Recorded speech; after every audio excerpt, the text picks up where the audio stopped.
I am Ferdinand Marcos, and I am the President of the Republic of the Philippines. I stand today on behalf of 110 million Filipinos. Kababayan, nauunawaan ko ang galit at pagkadismaya ninyo. Nauunawaan ko ang galit ng taong bayan sapagkat sa nakalipas na ilang buwan, bago pa man sumabog ang issue sa flood control, madalas na akong nakikipag-usap at nakikinig sa mga hinaing ng ating mga kababayang overseas Filipinos ukol sa transparency, accountability, peace, at security. Nauunawaan ko ang galit ng taong bayan dahil nasaksihan ko mismo kung paano minanipula ng House of Representatives ang budget ng Department of Education. Sa halip na sundin ang listahan ng DepEd upang matugunan ang malalang kakulangan sa classrooms, misulang ginawang pork barrel ang pondong nakalaan para sa kabataang Pilipino at pinaghati-hatian ng mga kongresistang malapit sa mga makapangyarihan. Pinili kong huwag sumali sa panggagago sa taong bayan. Sa aking pagbitiw bilang kalihim ng DepEd, ininda ko ang kaliwat kanan na atake kasama na ang impeachment para lamang mapagtakpan nila ang katiwalian sa 2025 budget. The President now faces a profound crisis of confidence, especially in the way these corruption investigations are being handled, which appear to lack both direction and resolve. We also seek clear answers on how a budget that deprived Filipinos of billions and billions of pesos was approved under his watch. Kaisa ako ng milyong-milyong Pilipinong nadismaya at nandidiri sa pamahalaang lulong sa insekuridad at walang kabusugang kasakiman. Ang karapatan nating magsalita at magpahayag ang sandigan ng demokrasya. Dapat itong pakinggan ng pamahalaan, hindi para isang tabi at baliwalain lamang. Ayan, naghugas kamay na naman si Lustay. 'di ba? Sabi niya, kaya daw siya nagbitiw sa DepEd. Dahil nga daw hindi niya daw masikmura yung hatian daw, no? Nakasabwat yung mga ibang politician. Dahil ginawa daw pork barrel. Pero bakit yung mga laptop na matagal na nakatingga, hindi niya po ginalaw? Hindi niya ito dinistribute. 'Di ba? Panahon pa ng papa niya. So ibig sabihin, palpak talaga ang pamumuno niya. Ngayon, sabi niya, ayun daw. Hindi daw siya nakikialam. Pero bakit kung hindi siya nakialam, ano nangyari po? Yung 612 million, saan napunta po yun? Ba't nawala? Bakit yung 125 million, 11 days lang, saan napunta? Sabi po ni Peebles Talakera, yun po ay nilustay niya.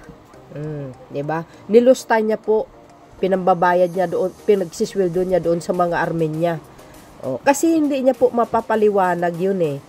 Ngayon, sa style yung style ni Sara Duterte, same lang da sa style ni Saldico. Di ba? Bakit? Lumalabas dito, malinis siya eh. Wala siyang ginawa. Matino siyang tao. Di ba? Kadiri daw yung administrasyon ni Pangulong Marcos Jr.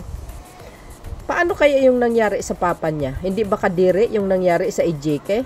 Brutal? Ang daming namatay? Ano kaya nangyari sa Parmeli? 11 billion. Nakasabwat po si Michael yan na membro ng triad. Paano kaya yun? Ano naman kaya nangyari nung panahon ni Digong? Protector ng mga drug lord. Ano kaya nangyari dun? Di ba mga kababayan, yung kapalpakan ng ama niya? Paano yun? Ang tanong, kung malinis ang pagkatao ng Duterte, bakit nakulong si Digong? Di ba? Bakit nakulong si Kibuloy?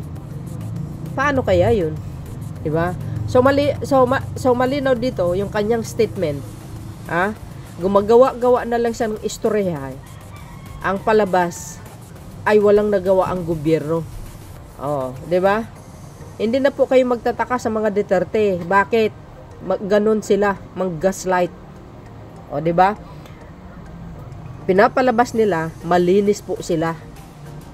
'Di ba? Hindi po sila nagnanakaw. Pero tatandaan po natin, si Sara Duterte ay corrupt po yan. Sabi po ni Peebles Talakera.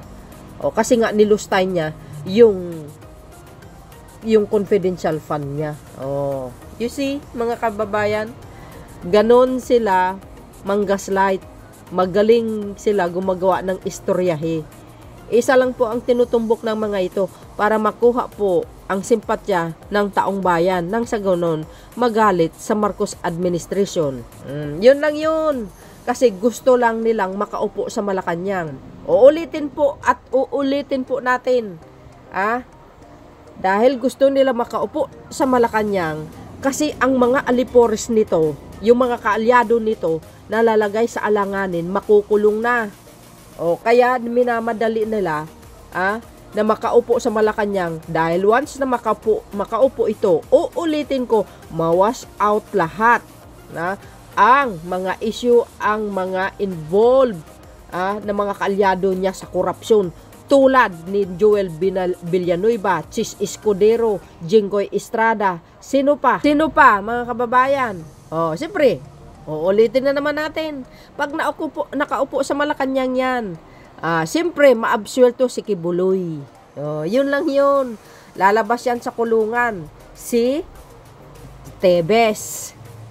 Mapapauwi yan si Harry Roque na walang kasalanan. Uuwi yan si Saldico na malinis. Kalabasan, malinis, hindi po nagnanakaw. Ganon po yun. Kaya huwag kayong masyadong nagpapaniwala sa mga pinagsasabi ni Sara Duterte dahil ito number 1 na corrupt at mamatay tao. Yan ang pakatandaan nyo. Queen of Tukhang yan, sabi ni Las Cañas. Diba? Bakit nasabi ko mamatay tao? Ano ba ginawa na sa Pangulo? Diba na titreat niya, papatayin niya? Through his hitman na sinabi niya pag pinatay siya, wala naman papatay sa kanya, gawa-gawa niya lang yun para mapagtakpan na talagang balak niyang patayin ng Pangulo. Diba? Dahil alam po natin ng Marcoses, hindi marumi ang pagkatao nila, hindi nagkaroon po ng lamat ng dugo sa mga kamay nila. Si Duterte yun, mamatay tao talaga yun. Obvious po yun, real talk. Sabi nga ni Digong mas malala si Sara Duterte kaysa sa kanya. Gusto nyo ba itong taong ito uupo sa Malacanang? Pro-China po ito. Kaya hindi po siya sinusuportahan ng sandatahang lakas. Dahil pag ito nakaupo, sigurado magiging alipin tayo ng China. Yan ang pakatandaan nyo. Yung mga sinasabi niya, ay sos, wala yan. Wala effect yan sa taong bayan. Kasi kilala na ang mga Duterte sa kasamaan. Ang daming mga pulis na dadamay sa ginawa ng ama niya dahil dyan sa reward system. Di ba? Yan. Panibagong ano na naman yan, gaslight. Marami pa yan, hindi pa titigil yan hanggang dumating sa 2028. Kaya pakatandaan natin, mga kababayan. Itong pakatandaan natin. Ito hindi titigil yan. Panibagong ano na naman yan. Istoryahin na naman. Hanggang sa 2028 yan. Kaya ang gagawin natin, mga pro-government political content creator vloggers, iko-contradict natin mga to. Di ba? Para hindi sila hindi sila makalusot. Huwag natin papalusutin. Kaya kung ako sa mahal na Pangulong Marcos Jr., sir, gumawa po kayo ng paraan para mailagay sa kulungan itong mga to. Di ba? Ganun lang 'yun, mga kababayan. Yan po ang style ni Sara Duterte. Pakatandaan nyo yan. Lahat ng kaalyado niya mabsuelto. Yan si Bato. Nanganganib na. Makukulong sa ICC. Ibablock po niya yan. Hindi niya ibibigay doon. Kahit mayroong warrant of arrest galing sa ICC. Sigurado yan. Lahat ng kaalyado nito makikinabang. Absuelto lahat. Yan ang pakatandaan nyo. Kung tutuusin, mga kababayan, dapat matagal na impeach ito. Hindi, totoo yun. Pero I think this time baka matuloy ang impeachment. Ang tanging lang magagawa natin, mga kababayan, ang pamahalaan, dapat ito si Bato makulong na, maipadala sa ICC. Susunod na yan si Bongo, tsaka isa pa, itong mga kaalyado ng Duterte Black sa Senado dapat makulong na din. Kung yan po ay sila'y makukulong na, ay yung mga Duterte Black, kukunti na lang sila sa Senado.